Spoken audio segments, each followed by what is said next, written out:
Hello, everybody, and welcome back. I'm afraid my guest, Ethan, can't be with me tonight. He's having problems with his iPad, and we didn't want to take ages trying to get the tech done and everything, and I didn't have enough time between the premiere and now. So I said to him, he's going to get it fixed anyway. So I said, right, well, let's do that. Let's get you on when we can hear you and the guest can hear you. And then we'll have another run at it. But don't worry, the show will still go ahead.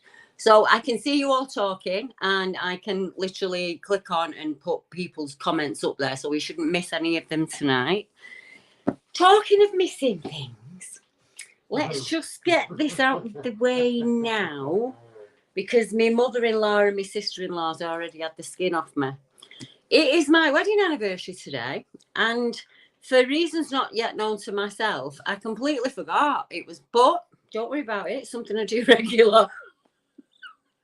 So my mother-in-law arrived yesterday and handed me a card as she come in the door. And I looked at it and I said, whose birthday is it? And she went, it's your wedding anniversary. And I went, oh, today. And she went, no, tomorrow, Debbie. So I wouldn't know. So he come in with a big smile on his face, didn't he? Like, got her now. But yeah. In my defence, all I can say is I've never had an anniversary card off my family. It's not really something we do in my family, but Mark's family love a do, and they love a fuss. They like a drink and they like a fuss. So they do. You do have anniversaries, Christmases, it's everything. They do the whole 9 yards. So every year I forget, and every year he never forgets ever at any point. Wow, I only forgot your birthday once. Yeah, just the one time that I forgot your birthday. But in my defence on the wedding thing, we got married on Friday the 13th, me and Mark, in a thunderstorm, didn't we? Yeah. And we stayed in a haunted coaching house at the night. It was amazing, wasn't it? We had a lovely wedding. Everybody said we were completely potty for getting married on Friday the 13th. But, as you know, Friday the 13th is Freya's Day. It celebrates female power. So when she said to us, oh, you can't book a wedding in for months on end, I'll tell them about your wonderful proposal one day and all the effort that you went to and all. Yeah. So we went, are you doing it? Or what are we doing this or what? Debbie said, as he sparkled a diamond at me and twinkled his eye. So yeah, we went to book it, and they said, can't get married for about a year unless you want to get married on Friday the 13th. So we looked at each other and we went, yeah. And she went, right, well, that's in 6 weeks' time. So that's what we did, didn't we? Yep. It was sunny all week. And the day we went to get married, there was this massive thunderstorm. But Mark loves storms, and that's what we used to do. Like, we just get in the car and go and chase the storm. So we were dead happy. We were proper happy meeting him about it. So, yeah. So tonight, it's my anniversary. So when I finish this, and I promised him I'll be off at about 9:30, we're going to get in the car and we're going to go up Winter Hill and we're going to have some time on our own and chill out. We're sleeping better than we were last week, aren't we? Yeah. Mark's been doing a lot of jobs around the house for me, a lot of decorating and doing and doing. But yeah, yeah, just my kind of day. But they were telling jokes earlier in the chat, so like I think next week we'll just do a live. We'll have an open mic night, and we'll get them on and see who does the best chat. So Ethan is from kind of Warrington, Cheshire area. If you're from Ellesmere Port on the northwest of England, as you know, there's not very much difference between Delamere and Ellesmere, and everything in between is the same. I want to get Ethan's experience up. So it was, let me get the date right. Transparent. So I was a bloody word you can't say in it. 1 sec. Just give me 1 second. My Wi-Fi's not great today. Right.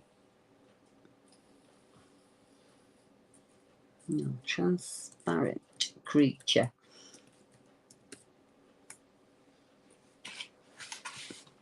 Oh, so this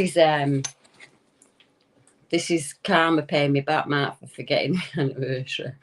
No, I'll pull it up. What I was going to say was, in that area, there is a large number of dogman reports, and it kind of stems almost from Cannock Chase, really. If you were going from Cannock Chase and you followed kind of through Crewe, and you were as if you were heading up Liverpool way, you'd come into a lot of areas that are dogman-based creatures.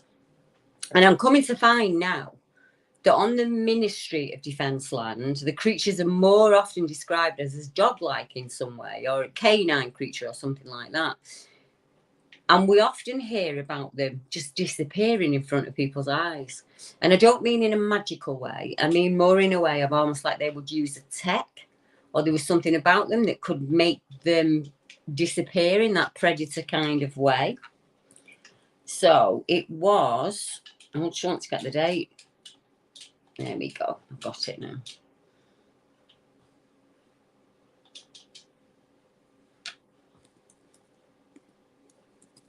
It's not making it easy for me.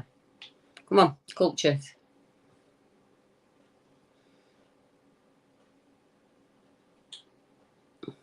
Right, got him. I've got him. Sorry about my map's a bit slow. So, Ethan said they were driving through an area of fields and he saw something in the road that was really hard to describe. It was an odd creature. It was on all fours in the middle of the road and it looked really odd, about the size of a dog. It had white fur or hair, but it moved in a very strange way. And it seemed like you could see through it. It was transparent almost. And he had that experience with his mum in the car. And there's a strange bit of serendipity because after I finished speaking to him, I decided that I wanted to go and have a look where the old Ministry of Defence land was in that area. Now, my granddad was from Glaisborough, Rixton area. That's where his family were from. And this is the area that we're talking about. And in 1939, he was married to my nan. He was about 17, 18. And he was one of the men that built RAF Burntwood. Yeah, Burtonwood, isn't it? RAF Burtonwood. Now, that is not that far from where Ethan saw the creature. And then I think in 1942, when it was built, my granddad went into the Navy and he went off. So it was a strange bit of serendipity for me that the site that he's talking about is an area that I know well. And there are a number of strange dogman reports in between those areas. But if we look at it as a triangle, if we go from, say, Altrincham and we head like this, so we're heading for the coast, you're going to pull in Winter Hill and you're going to go through like Penketh, that kind of way, Warrington way, and we're going to hit the coast either way in this triangular. And there are a large number, because it's coastal, there are a large number of Ministry of Defence settlements and land, old and new. And it seems to be now that it is coming together, the figures are showing that not only are cryptids showing themselves around ancient burial sites, the dog-headed creatures tend to be seen on ancient land that's been built upon by the Ministry of Defence. So the same in Cannock Chase, the same down at RF at Alconbury. The list is never ending and it continues to go on. So today I shared a number of reports with you all, and some of them were from my area. So where I had my experience at the bottom, say this is Buell Hill at the bottom where I had my experience, and then you follow the Irwell, so you're heading kind of Radcliffe Way, Ramsbottom Way, and you come to Holcombe, and Holcombe Moor is another area where these type of creatures have been reported up on the Military of Defence land there. So I'm just going to have a look through it. So if you've got any questions, you put them in capitals for me or I will completely miss them. Hi Toadie, I didn't see you earlier on. There's quite a few people in from Facebook tonight because I'm live streaming through StreamYard. I've been having a few problems with it recently, but it's kind of sorted itself out. So I wanted to look at some of the places in the UK where we have RAF land and these strange creatures that are reported upon them. So as I say, the Cheshire Regiment, and you've got RAF Burtonwood, you've got that here. And then on the opposite coast, you've got RAF Bempton and Saltfleet and the reports that are further than that. Why? Why are these creatures showing themselves on Ministry of Defence land? Is it something about that land? And that's what I think it is. My personal theory is I think the land is being disturbed, and it's been being disturbed in the name of war and conflict, and that then becomes negative. Esholt Woods is the same in Yorkshire, same kind of feel to it. anywhere that you've got an ancient barrow or a really important area of worship, anywhere you've got like a priory or earlier church. I don't mean modern church. I mean very, very early churches. Places like that have then been built upon by the ministry seem to have these canine upright on 2 legs, thickly muscled, 7 foot tall, long snout with a dark exterior skin, many people say, that can turn and completely vanish like that in a movement. I seen George just wrote, put your questions in caps, and I thought it was a question. Yeah, I thought it was a question. But yeah, so what is it about that? So I started to look at Cannock Chase. So round about the Pie Green area, you have a number of reports of the pig man that's described as a cross between a man and a pig. R.F. Alconbury, you've got what they call the standing wolf. Now, the difference with Alconbury is it is a USA base now, and a number of them are. I'm speaking to a chap at the moment who served in England. Sorry. It's all right, darling. He served in England, but in the United States Air Force, and he's now back in America. And he spoke to me about an experience he'd had when he was young, and he was on a tobacco farm with his grandfather in South Carolina. But he did have a number of reports in the UK that he wanted to chat with me about. So I'm going to sit down with him this week and we're going to do that. I'm also speaking to another chap who's seen a formulation, really, of a number of UFO that were moving in a line. And I think all of these hints and tips are coming together now as part of this puzzle. So I'm just going to have a look at questions. So Nellie's asked, do you think there's a correlation with the MOD land? Do you think these dogmen were left behind by the MOD, or were they there before? I don't think they were left behind. And I have to, qualify that answer, don't I? There are some sites, Nella. The first one that jumps to mind is Dorking Deep Dean, which is down near like Box Hill area, down in the southeast. And there was no activity at any point until the Second World War, when a number of tunnels were built below Dorking Deep Dean, and they disturbed a bunker. And it was from 1942 onwards that people started to make these reports of dog-headed men. So I think in that area, it was created when the military went in and disturbed the land. I think they might have been tied to the land from the beginning, but have never had a reason to show themselves. I think they're guardians of some kind now. I think they're stopping something coming out or coming in, stopping us finding something out, kind of thing. We're told constantly all of the time now to spend less and less time in nature. We've gone from our government not allowing really any credible cryptid stuff to go out on any media anywhere, shutting channels down in the whole 9 yards, to now flooding you with it. And I think it's part of the fear, and it's about keeping us in. Why do they need to keep us in? And why are these creatures scaring people on military bases and chasing people off? Why are they there doing that? Especially on the ones where there's no, like Bempton, there's no ongoing military action at Bempton. It's an old base. It's been old for a very, very long time. Cutacre, where I live, it was Cold War, and it's not been used since. So they're very old installations, but there's something happened there that's disturbed the land, and then people start to see these or experience these creatures. This won't be a second. So Mark Evans, and he won't mind me sharing it. He says, my experience also has an odd UFO crash. Do you think that's a coincidence, Deb? I don't, Mark. I don't think there's a coincidence in anything. I did it at the beginning, way back in the beginning, and I thought everything was separate. So like Bigfoot reports and Dogman reports and UFO and paranormal, they were all separate things. But I don't believe that anymore. I don't believe that at all.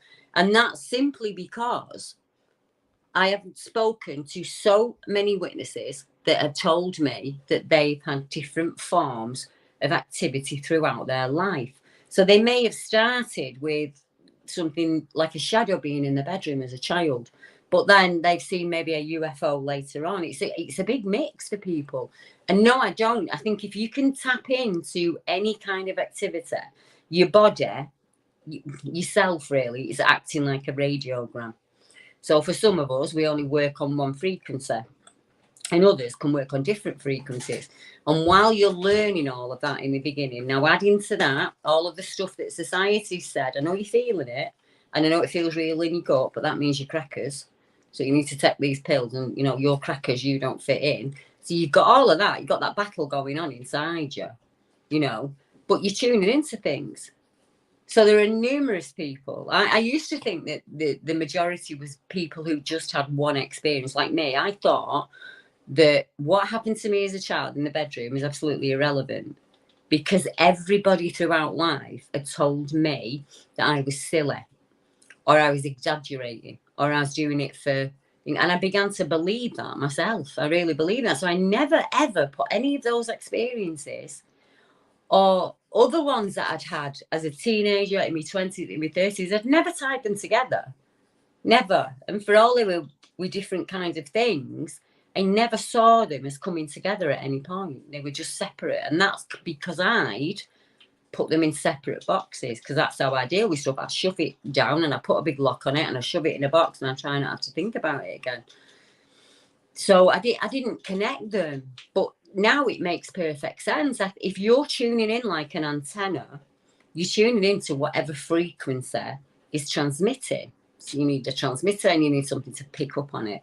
And I think we're like human catalysts, where there are situations where we suddenly tune in and we don't have an understanding for that. So it's made to seem very unhuman, supernatural, paranormal. It just means we don't understand. And I'm beginning to understand that this is not hocus pocus. It's not magic or trickery or psychic or any of these things. It's natural intuition.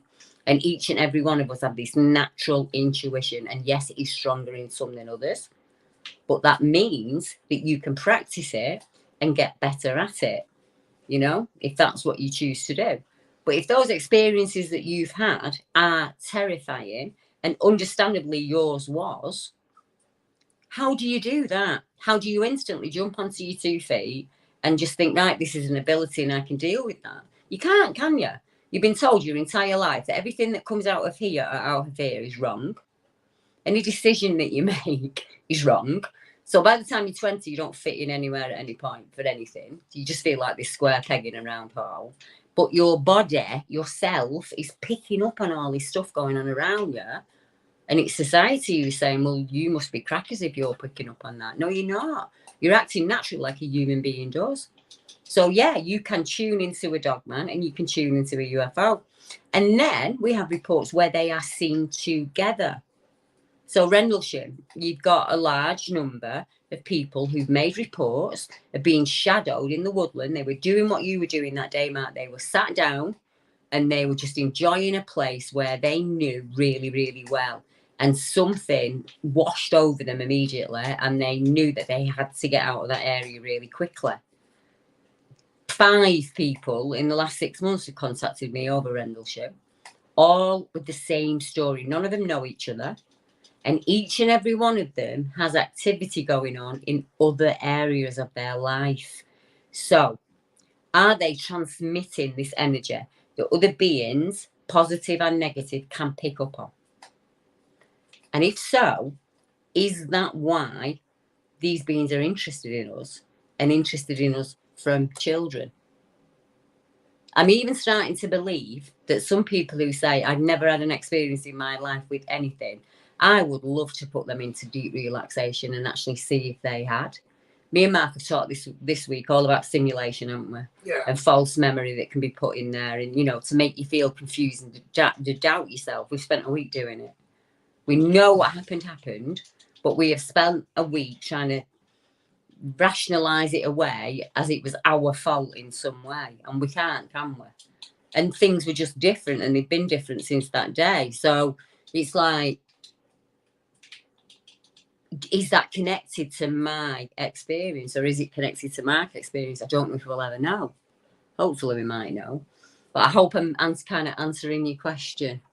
Let me have a go back. So Paddy's put, did the military pick these places due to the land's power? You know, the rocks in the ground and the coincidence, like, the, you know, the two collide cryptids in the military? Very good question, Paddy. I was thinking the same. Is there a way of measuring this energy? And that's what our MOD are doing. Why these sites in particular? And they're all on areas where people talk about hidden underground bases. So like Brecon Beacons, Todmorden, Crewe, Cheshire, Salisbury. They're all over the country, aren't they? People talk about these dums and these dubs. And I read out earlier little Tommy Jones, you know, the story of little Tommy Jones who just vanished in the middle of nowhere. In the Brecon Beacons, in an area where there are several Dogman reports, also in an area where there tend to be quite a massive amount of people who go missing and a massive amount of UFO experiences that happen in that area. Now, the reason his body was found was because a woman had a dream, a very lucid dream about where he was. And she went there the next day with her husband and she found him. So where did that come from? Who sent her that dream? Who sent her that information? Is it that it's not just happenstance that Burton Wood's been built where it's been built. I don't think it's happenstance that the new BA systems are now built where they built there. There's some right in between Jodrell Bank and Winter Hill, Jodrell Bank and Todmorden. Ideal area. If you're tracing what's coming in and out that we're not supposed to know about, that's where I'd be putting something. I'm not going to mention the lad's name, but I spoke to somebody this week that have had a very similar experience where they've seen something when they were young, and they are still having ongoing activity at the moment where they're waking up shouting, "They found me again. They found me again." And he said to me, "Oh my God, I've moved even nearer to them, Deb. I'm even nearer to Jodrell Bank than I've ever been before. Is this why they found me?" And I don't think the answer is yes, that's why they found you. I think they always know where you are. And I said to him, and I said the same to Mark, maybe we're looking at this at the wrong way. We have these experiences and we see them as like a weakness. But what if the reason that you come round and you see them, or you kind of break out of that, whatever simulation they've got you in, is it because you're very strong? Is that their interest in you? So it's not that they haven't found you, they always know where you are. But whereas, say, with somebody like me, they could just wipe my memory completely and I just wouldn't remember anything. Maybe Mark and the other lad and other people are that strong that they've got that kind of will where they can pull themselves out of it. Is it that strength of will that's interested in why they come for you in the first place? That's the question we need to ask. You know, why have they, when did it start? What year did these experiences start? How many of them are hidden in your brain without you knowing? You know, sometimes we ask the wrong question, don't we? So we and Paddy and Mark have just done it for me, where I've asked the wrong question. I should have asked, is this something about this land that made the military pick it? You know, was it the creatures themselves that were there and the military cottoned on to that? And like Mark said, is it connected to other phenomena? I think it is.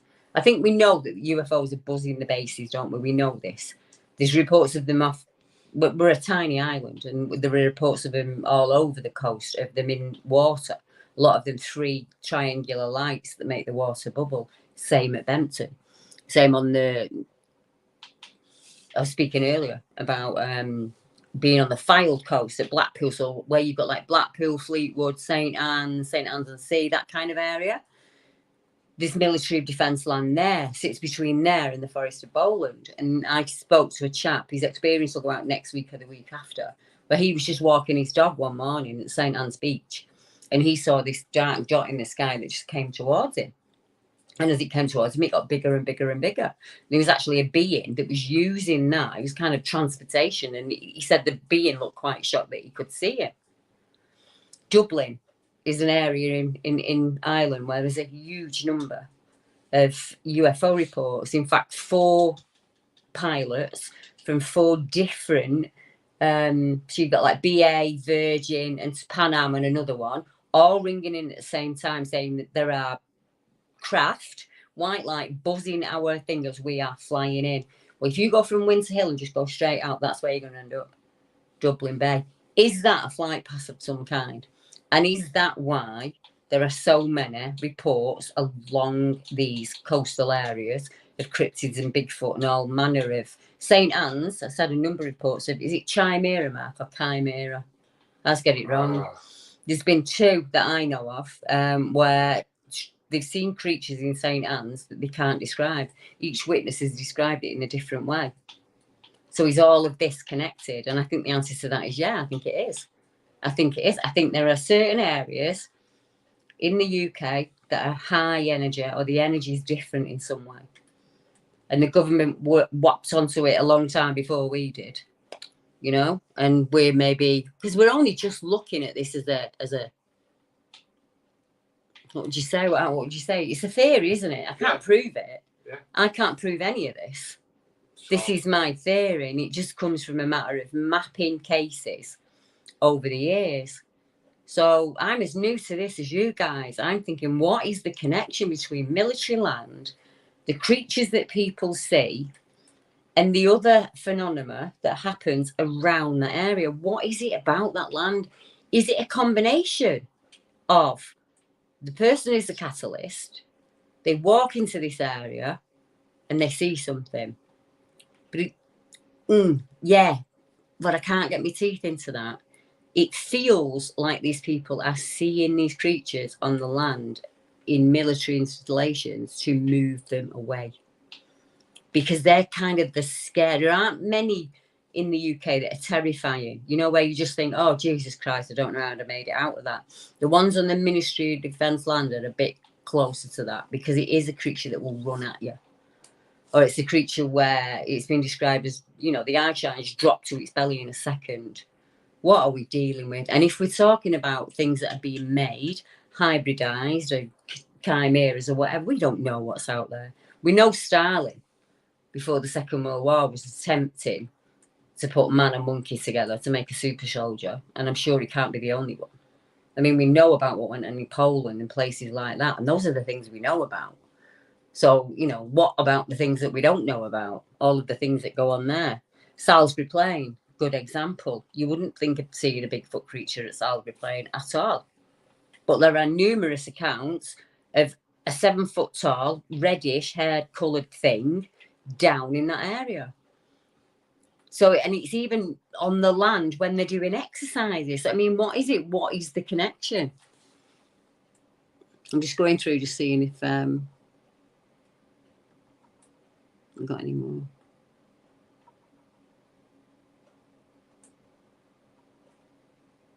Like Toadie's saying, he thinks that the military know this and they're trying to keep the land, do it like that to keep people away. And I agree. I absolutely agree. I can see that Bushcraft Sussex is in, so I want to ask him a question. How close is the Military of Defence land to where you had your experiences, Chris? Maybe that's something we could look at. Chris is the chap who you'll have seen a short go out today, where he's talking about an experience that happened to him when he's wild camping. Now, the full, he's allowed me to share it, but it won't be next week. It'll be the week after. We've got Willow's accounts next week of the black-eyed werewolf that happened in Handover. And then we'll have Bushcraft Sussex's, his experience will come up the week after that. But is there any MOD land in that area? Now, I have no idea where that area is, and you need to keep that private because it's private property. But could you have a look online and see how close the nearest Military of Defence land is or was? Because you can go back pre the First World War. So there could have been something there and it's gone now. And then we could, I know for a fact that on the Sussex Downs there are a number of ancient sites. There's some standing monoliths, numerous barrows, a lot of what they call holy wells, but a holy well tends to be a natural spring that we drank from in the beginning. Because a lot of what we would class as a town or a city now would start where that natural spring was. We would settle within that area because it was clean drinking water. It's common sense, isn't it? That's what we did. So Toadie's saying, I think it's an energy and it wears mass as it appears. So I get what you're saying. So it's like, are we seeing a technology? So what we're seeing, we're thinking of as this magical, mystical creature. Is it a technology that it's using? I've worked with a number of researchers over the years. And one chap in America said it to me. He said, Debbie, they're not cloaking, they're reflecting back at us. So like that predator, it's mirroring its surroundings. So you can see the movement of it as it moves because it is a natural mirror. And then it's gone, isn't it? So it's like this magical thing. It's just vanished. Like Ethan at the beginning of the show, the creature that he saw on military defence land, and it just transparently went away. Daisy talks about it like rubbing out something. It was almost sucked back into where it had kind of come from. So where Mark had his experience, it's right underneath the flight path. I think it all ties in. And I know Steve Meara said that he believes as well that you get areas of high strangeness and low strangeness. I think it's a bit deeper than that.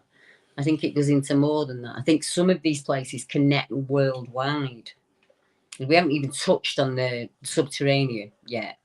We tend to focus, don't we, on the earth as a whole. We don't really talk about, and I'm not going Middle Earth on you. I'm saying that there are a number of caverns and cave systems naturally around the globe that you could pop up in other countries. We haven't even thought about that yet. Because can you imagine that? And that's a creature that you could see in Washington State in America that could suddenly pop up in Ireland. Just blows everything out of the water then, doesn't it? All the research that any of us ever done is blown out of the water, because there's your answer of how would they get here. In Cornwall, it was one of the last places where people crossed along the ice bridge, the Bering Land Sea Bridge. And it's an area now where they find a lot of finds from Heidelbergensis. So we know that modern humans and Heidelbergensis were moving on the British Isles at the same time.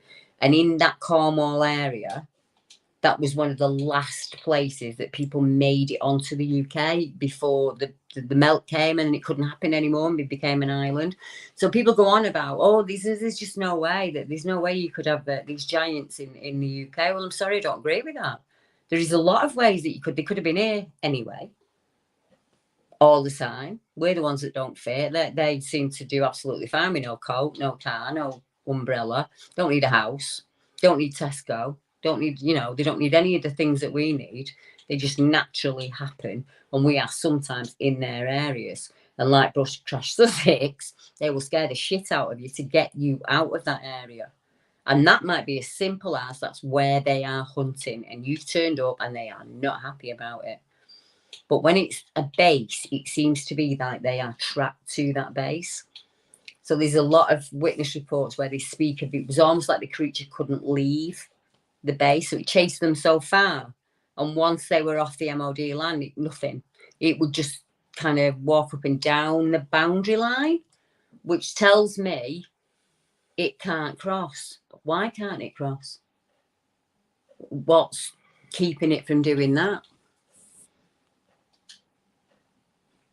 Bushcraft Sussex is saying that he used to dream. You'd be amazed the dreams that people have, but when you look at them, there's something in there. There's a message within them, isn't there? And he says, I used to dream about giant moss. They looked like they were wearing big overcoats. It was always in a sand dune. Now I dream I'm being chased around the woods by a blurry creature. The amount of people who've spoken to me, now it might be prior or after the event. Some people had experiences as a child where they were seeing things in their bedroom, like wolves or wolfmen or ape men or things like that, seeing them in the bedroom. And then later on in life, they had these experiences. Or like yourself, they have the experience and then the dreams start. Is that a connection trying to be formed between you and that creature? Whatever that creature was that clapped around your camp, I can't do it, Mark can do it. There's a way of doing a clap in front of an open mouth that sends the sound much farther. Can't do it today, can you? Maybe it only happens when you got cold hands, I don't know. But that works for me far better than running around with a stick knocking on trees. Are you connecting now to that creature that saw you? Or have you always been connected to him?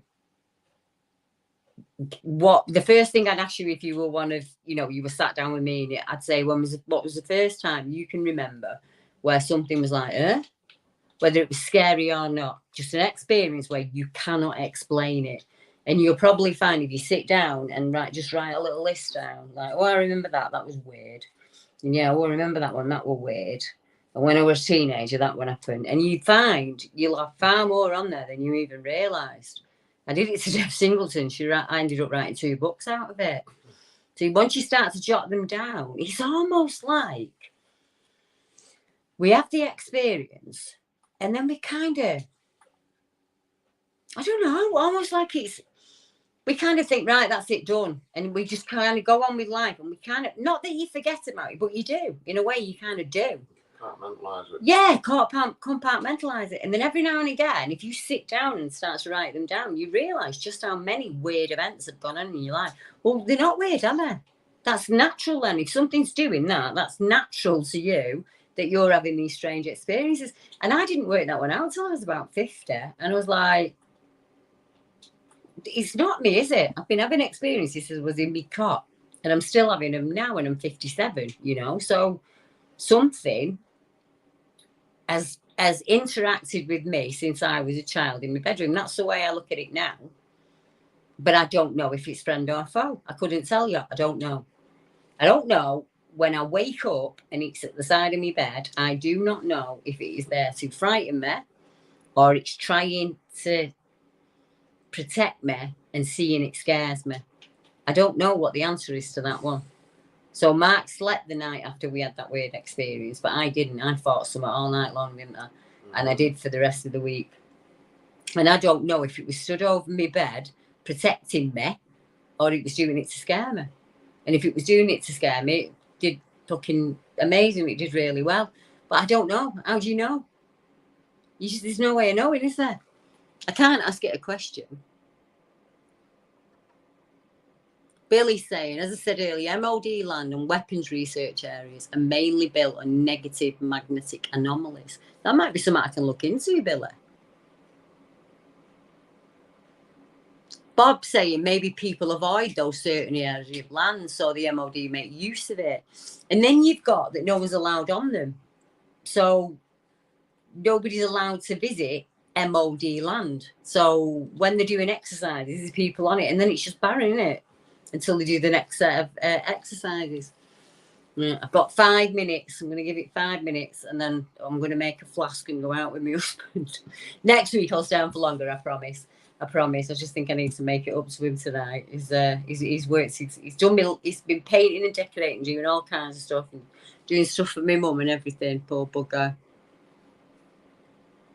Oh, so Joe's asking me, why is there areas that get turned into golf courses after, or get bought as private land after a creature's been seen? What I'm seeing now, Joe, is areas where creatures have been seen are being built on. Labour government just got in. They have said that they are going to lower the green belt criteria, which means where we haven't been able to build, they're now going to let us build, forcing those creatures into smaller and smaller areas. And at some point, something has to give. So we took so much from them, and all they've got now is the green belt land that works like corridors all around. And what the government are saying is, well, we'll slacken them laws off a bit, because we need to build around about 250,000 houses in the next 5 years. And people think, oh, well, that's not the end of the world. But when you build those houses, you need to have places that can shop, places that children can go to school, dentists, doctors, all of those things. You have to have those amenities as well. So little tiny towns like mine are now becoming bustling hubs because people want to live on them, because it's near the big logistics centres and everything else. So it's going to get worse. It's going to get much, much worse. So you're going to have people coming even further into areas that are cryptid owned, right? Why are we doing that? They're doing that to get rid of them, aren't they? Because if the government are controlling some of them, they're not controlling all of them. And maybe there's a good and bad thing going on there between them. Maybe these creatures are captured in some way and used. I can't see that they volunteer for it. Maybe our government know a way of doing that. Because the descriptions are different. It isn't just the same thing. It can't be just the same thing, because the descriptions are very, very different on the creatures that, you know, that people give to you. Today, somebody said to me that nobody in the UK would use the expression, the abominable snowman. And I wanted to ask while I was live tonight, because he said that he'd done all of his research and he'd listened to a lot of podcasts, and in none of the podcasts from the US or the UK had people mentioned the word abominable snowman. And I said, well, my witnesses have early on, because in the 70s, we had 2 TV channels. And the only really stuff you'd ever hear about, like, would be Yeti or an abominable snowman. And that's because we watched Arthur C. Clarke and the Unexplained. That's all there was. Bigfoot did not become a name in the UK until in the 2000s. Podcasting was not a thing till in the 2000s. So before podcasting, the information that you got, there was no internet and there was no podcasters and there was no radio shows about it. So all we got it in the UK was whatever American program our government paid for us to watch. So a number of people would report a Yeti or an abominable snowman. Yes, it is different now. And it's different because we know more. It's a household name now. It's something everybody knows to say, isn't it? But you can't just say, well, I've only been listening to podcasts, so I'm basing all of my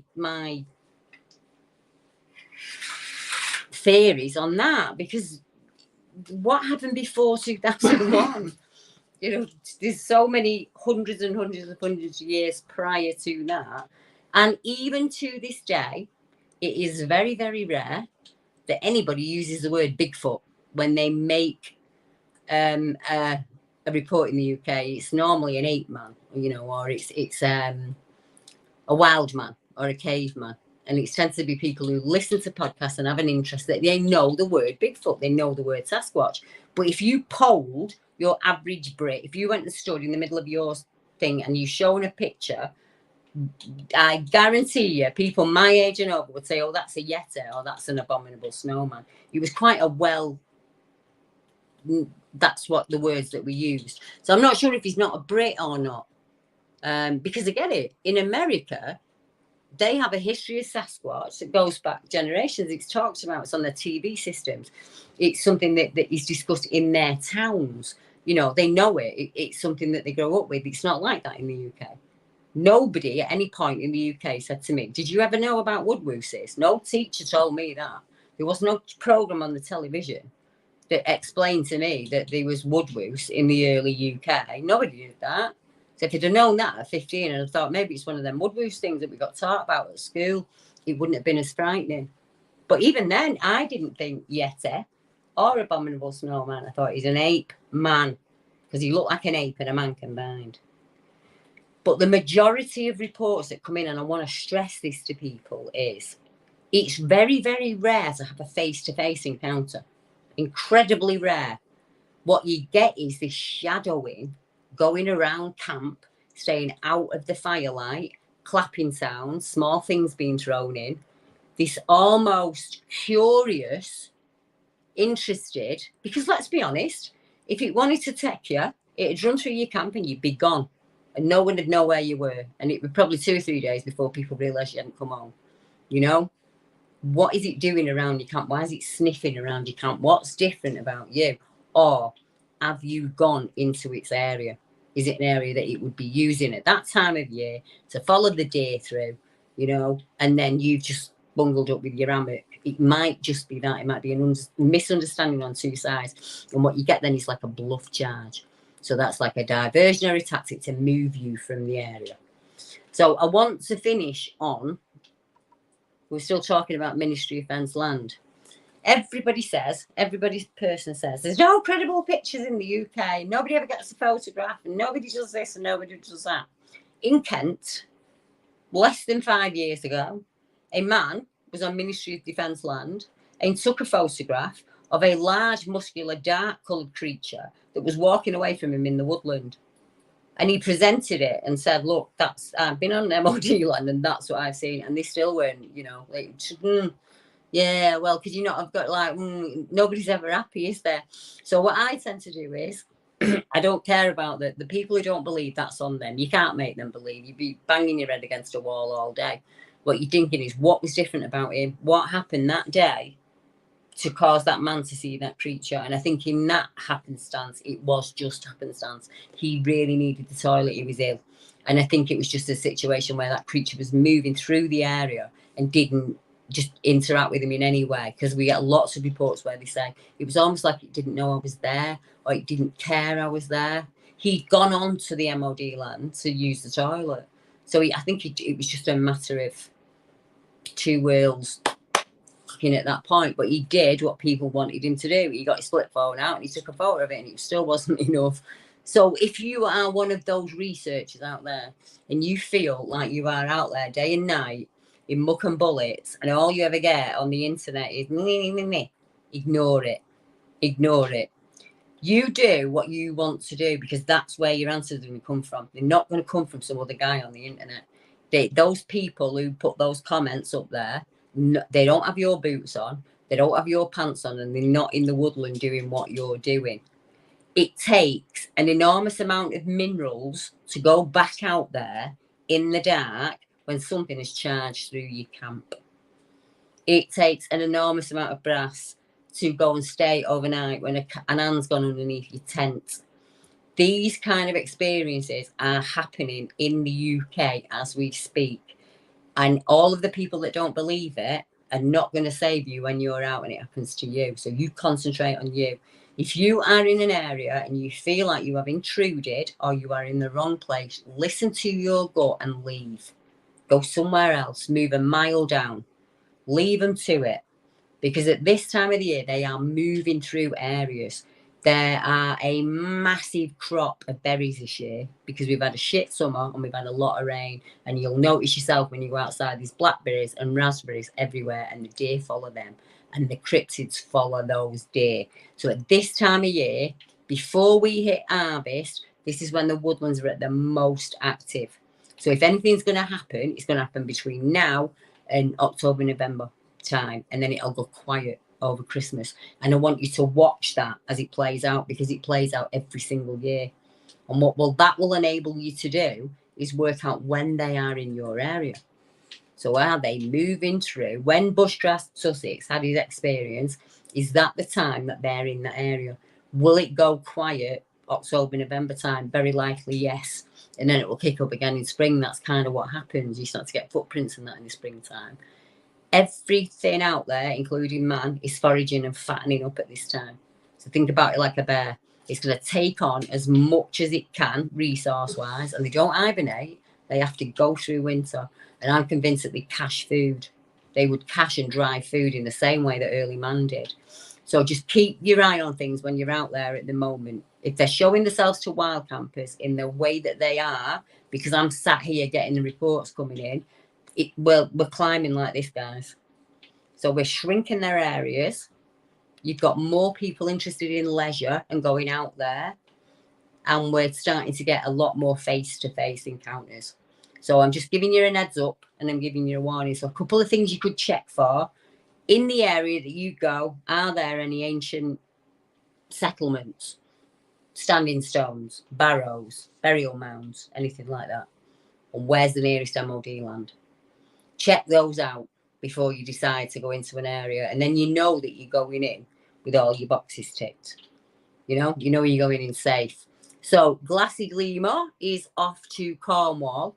I think the week of when we're in the 20th of this month, he's going off to Cornwall doing his research that he does. And I said, I wish you were going to Devon. I'd love to get somebody out to that woody bay, but it's a bit late in the year. All of the reports that have taken place in the Devon, on the Devon coast, take place in January or February of the year. So if you are up for being in that area, January or February of next year, you let me know and I will get you to the exact hotel where it happened. Yeah, because that's when they're moving through, January, February. So you mark my words, because I watch it year in, week out. We're in, year out. We will get a lot of activity now over the next 6-7 weeks autumn's going to come much earlier. The animals are already acting like it's autumn. So that's come. So we're cutting down foraging time. So they're going to be out in the woods more. So you're going to be getting a lot more claps, stones thrown at you, padding feet, something out provisional of your eye. You're in their area and they don't want you there because they're feeding. Yeah, just leave and then go back there maybe in a few weeks' time when it feels different. And on that note, I am off up to the moor tonight with my husband. We're going to go and watch the moon, aren't we, and see what we can see in the sky. Yeah. And just chill out and then start again tomorrow.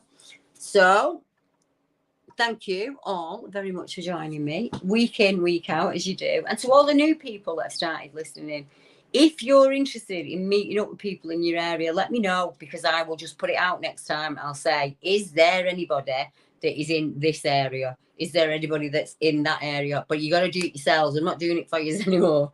Yeah, because I can't do it. I used to put people together all over the place, and I just can't do it anymore. I just don't have the time to do that. But yeah, I don't mind giving anyone a shout out or get in the Facebook group and put a thing up there in the Facebook group. There's always people asking in there for people to meet up with them, you know, and I'll do what I can from there. So I shall be back next Saturday with Willow's account. You're going to love this one. Absolutely love this one. She literally investigated the case herself, and it's perfection. Absolutely perfection. She did a better job than I could do. So yeah, I can't wait to share that with you. And the week after that, we've got reports that are coming from listeners, and you'll hear Bushcraft Sussex full experiences in that, including links to his channel, so you can go over there and listen to his stuff yourself. Some of the things that have happened on the live stream, so you can actually listen and hear them. And you never know, another live stream coming up while it's really busy might hear something else as well. So that's probably someone you want to go and subscribe to. But I would say to everybody, when you're in the chat, subscribe to each other. Just everybody subscribe to each other. It really does. It helps my channel grow. Yeah, and it helps everybody else's channels grow, as you know. And give us a like, you know, if you like what we do here at BBR, give us a thumbs up. So I shall see you all next Saturday at 8 o'clock. Good night, everyone.